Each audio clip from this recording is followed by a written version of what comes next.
오늘의 말씀은 에베소서 5장 22절에서 33절까지의 말씀입니다. 아내들이여 자기 남편에게 복종하기를 주께 하듯 하라. 이는 남편이 아내의 머리됨이 그리스도께서 교회의 머리됨과 같음이니 그가 바로 몸의 구주시니라. 그러므로 교회가 그리스도에게 하듯 아내들도 범사에 자기 남편에게 복종할지니라. 남편들아 아내 사랑하기를 그리스도께서 교회를 사랑하시고 그 교회를 위하여 자신을 주심같이 하라. 이는 곧 물로 씻어 말씀으로 깨끗하게 하사 거룩하게 하시고 자기 앞에 영광스러운 교회로 세우사 티나 주름 잡힌 것이나 이런 것들이 없이 거룩하고 흠이 없게 하려 하심이라. 이와 같이 남편들도 자기 아내 사랑하기를 자기 자신과 같이 할지니 자기 아내를 사랑하는 자는 자기를 사랑하는 것이라. 누구든지 언제나 자기 육체를 미워하지 않고 오직 양육하여 보호하기를 그리스도께서 교회에게 함과 같이 하나니 우리는 그 몸의 지체임이라. 그러므로 사람이 부모를 떠나 그의 아내와 합하여 그 둘이 한 육체가 될지니 이 비밀이 크도다. 나는 그리스도와 교회에 대하여 말하노라. 그러나 너희도 각각 자기의 아내 사랑하기를 자신같이 하고 아내도 자기 남편을 존경하라. 아멘. 어제 본문에서 바울은 에베소 교회를 향하여 하나님의 자녀로서 어떠한 삶을 살아야 하는지 실천적인 삶에 대해서 다루면서 지혜로운 삶을 사는 자가 되라. 그리고 성령 충만한 삶을 사는 자가 되라고 권면했습니다. 그러면서 성령 충만한 삶의 특징을 4가지로 말했는데요. 성령 충만한 삶의 특징 4가지는 예배하는 삶, 찬양하는 삶, 감사하는 삶, 피차 복종하는 삶이라고 말씀했습니다. 이처럼 성령 충만한 삶은 뭔가 특별한 것이 아니라 일상생활에서 나타나는 것임을 바울은 말씀합니다. 예배하고 찬양하고 감사하고 섬기는 것이라는 말씀입니다. 그 가운데 마지막 4번째 특징인 피차 복종하는 삶에 대해서 더 자세히 구체적으로 언급하고 있는 것이 오늘 본문입니다. 바울의 일상생활에서 그리스도를 경외함으로 피차 복종하기 위해 구체적으로 어떻게 살아야 하는지를 오늘 본문에서 교훈하는데, 복음의 진리를 따르는 하나님의 백성의 삶의 원리를 가장 먼저 적용해야 할 영역은 다름 아닌 바로 우리의 가정이라고 말씀합니다. 22절입니다. 아내들이여 자기 남편에게 복종하기를 주께 하듯 하라. 바울은 에베소 교회 성도들에게 피차 복종하는 삶에 대해 교훈하면서 제일 먼저 아내들에게 남편에게 복종하라고 가르칩니다. 복종은 무엇보다 자신의 권한이나 의지를 내려놓는 것을 의미합니다. 그런데 당시 1세기 로마 사회의 문화에서는 아내가 남편에게 복종하는 것이 당연한 모습이었습니다. 그렇다면 아내들을 향한 하나님의 법도는 세상의 문화와 별로 다를 바 없다고 생각할 수 있습니다. 그러나 겉으로는 비슷해 보여도 그 중심은 완전히 다릅니다. 남편이 아내보다 더 강하니까 복종하는 것이 아닙니다. 남편에게 경제력이 있으니까 복종하라는 것이 아닙니다. 남편과 아내의 관계가 그리스도와 교회의 관계와 같기 때문에 복종하라는 것입니다. 남편이 아내의 머리됨이 그리스도께서 교회의 머리됨과 같기 때문에 교회가 그리스도에게 복종하듯이 아내가 남편에게 복종해야 한다는 것입니다. 23절 24절. 이는 남편이 아내의 머리됨이 그리스도께서 교회의 머리됨과 같음이니 그가 바로 몸의 구주시니라. 그러므로 교회가 그리스도에게 하듯 아내들도 범사에 자기 남편에게 복종할지니라. 아내의 남편 섬김과 관련해서 바울은 그리스도께서 교회의 머리 되심과 같이 남편이 아내의 머리가 된다고 말씀합니다. 여기서 말하는 머리됨은 재료나 기원이 된다는 의미로 수직적 상하관계가 아니라 존재의 순서적 차원으로 해석할 수 있습니다. 즉 이것은 하나님이 만드신 창조의 질서로 하나님께서 아담을 먼저 지으시고 아담의 몸에서 갈빗대를 취해 하와를 지으셨다는 것입니다.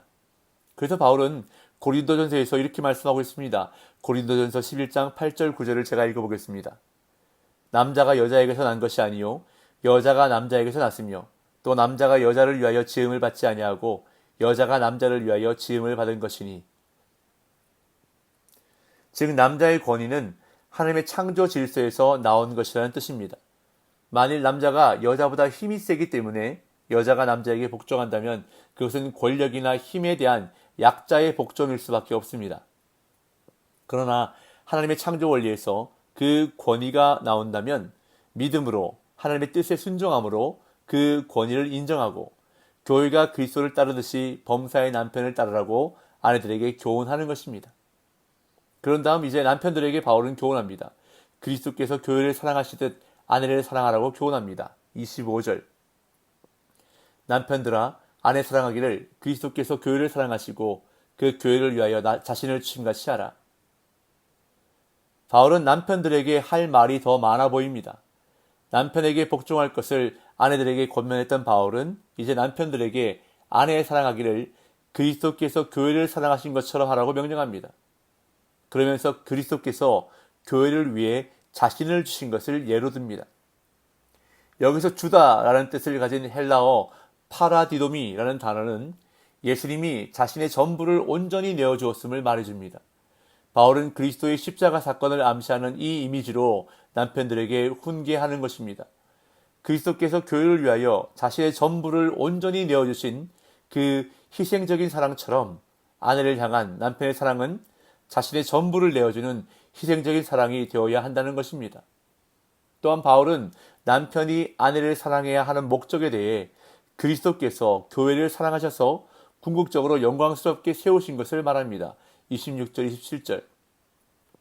이는 곧 물로 씻어 말씀으로 깨끗하게 하사 거룩하게 하시고 자기 앞에 영광스러운 교회로 세우사 티나 주름 잡힌 것이나 이런 것들이 없이 거룩하고 흠이 없게 하려 하심이라.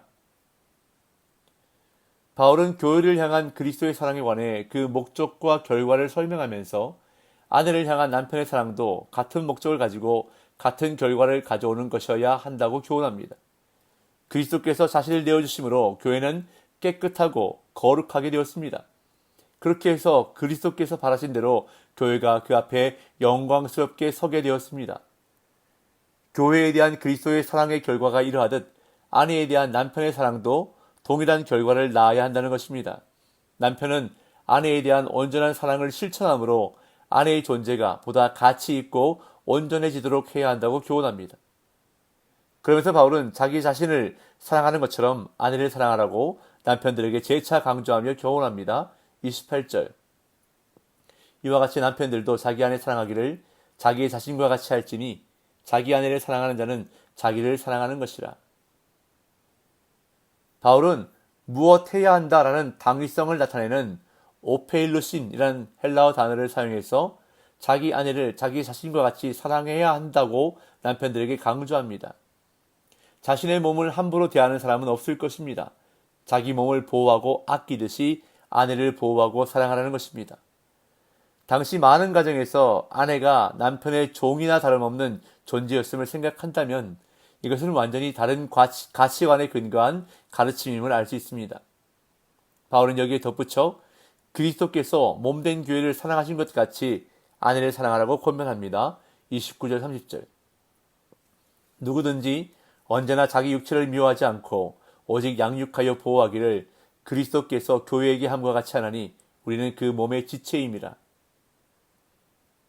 이 부분은 앞의 내용을 보강하고 있는 부분인데 여기서 바울은 인간의 자기 사랑이 얼마나 지극한지 진술하면서 교회를 향한 그리스도의 숭고한 사랑을 암시합니다.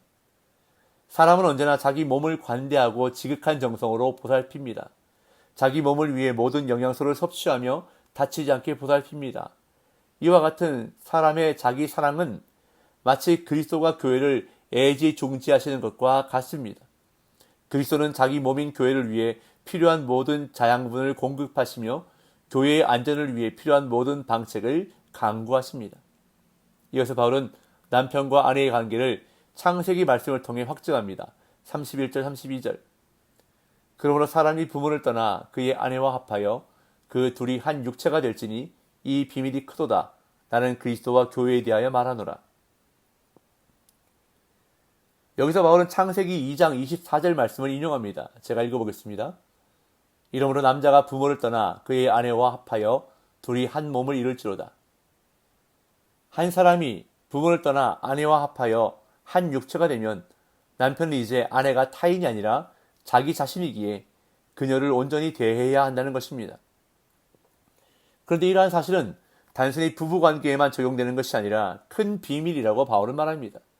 인간의 지식과 지혜로는 온전히 알 수 없는 것이라는 말씀입니다. 바울은 주님 안에서 남편과 아내의 관계에 대한 비밀을 부부관계에만 적용하지 않고 그리스도와 교회의 관계에 적용해 교훈하면서 결론적으로 남편과 아내가 서로 사랑하고 존경할 것을 권면합니다. 33절. 그러나 너희도 각각 자기의 아내 사랑하기를 자신같이 하고 아내도 자기 남편을 존경하라.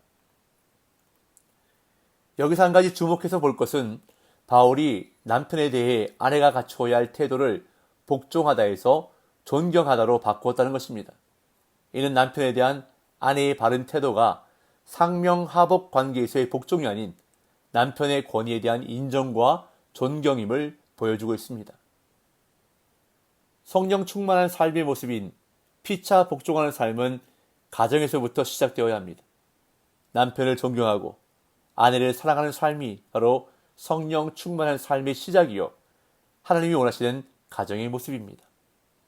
아름답고 거룩한 가정, 하나님이 기뻐하시는 가정을 이루기 위해 오늘도 최선을 다하는 저와 여러분들 되시기를 예수님의 이름으로 축복합니다.